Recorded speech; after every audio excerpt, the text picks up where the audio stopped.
So, Nier Automata. Well, this is a weird one for sure. Technically it's a Japanese RPG, but it does borrow a lot of gameplay from a number of different genres, but somehow it all does seem to fit together cohesively.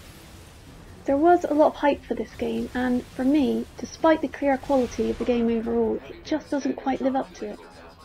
The game's very slow to get started, and the two main characters just seriously lack charisma to me, which made it very hard for me to feel invested in their adventure.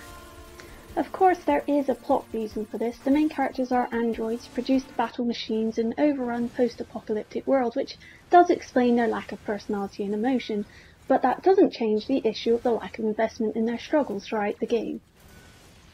Now, the combat system is fun, but unfortunately the side quests are very grindy, usually involving travelling a long distance to find something or kill something, and to be honest, the stories behind the need to do so are never really all that compelling.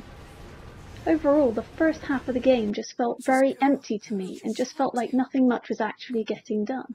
However, there are some fantastic areas to explore, from an amusement park to deserts, a ruined city and forest, each of them very beautiful in their own unique ways. The soundtrack is also excellent, adding real ambience to the game and certain scenes and locations. There's also some very unique gaming experiences, such as shooting down attacking machines while riding a roller coaster, which is beautiful and fun at the same time.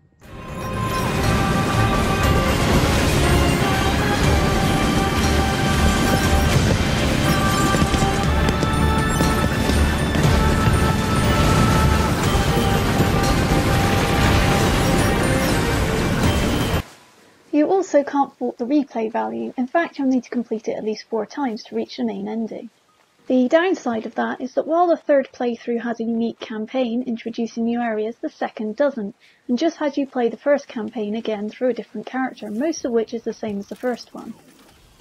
This does feel quite grindy, especially as you've already experienced most of the plot by this point. So, if you're looking for a game that will instantly grab you and pull you in, then this may not be the game for you, as it took half of the game for me to feel invested in it. However, the plot does build up, and once it finally gets going, it picks up speed and interest. Even the first ending forms a satisfactory conclusion, and if you don't hang around for the message at the end of the credits, then you might even miss the fact that there's more to come. There's also about 20 joke endings to discover on top of the main one, some of which are really quite funny. You know, despite the excellent ratings from other reviewers, I just can't list this as one of my favourite games of all time, as it just didn't grab me, but I did enjoy the experience, and so long as you give it a chance, you'll definitely get value for money. Oh, great.